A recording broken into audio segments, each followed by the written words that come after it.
मेरे वीरान कमरे में कभी आओ, मेरे वीरान कमरे में कभी आओ, दिखाऊं मैं दराड़ें सांप बनकर कैसे दीवारों से लिपटी हैं।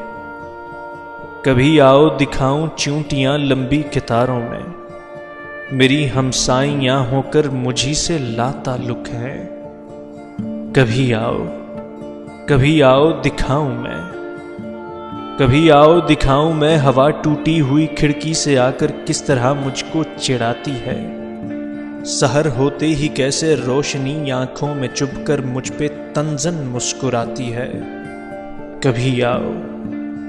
कभी आओ दिखाऊं मैं मेरे चारों तरफ बिखरे हुए सिगरेट के टुकड़े हैं कि जैसे एक पुरानी कब्र पर रखे हुए सूखे हुए पत्ते।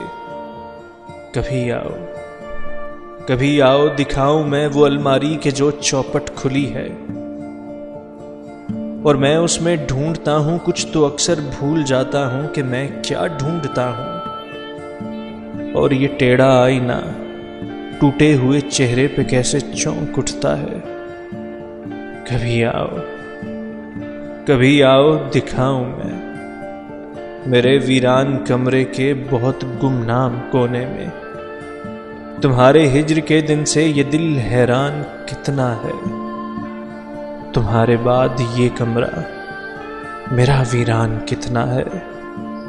कभी आओ दिखाऊं मैं तुम्हारे बाद ये कमरा मेरा वीरान कितना है, वीरान कितना है।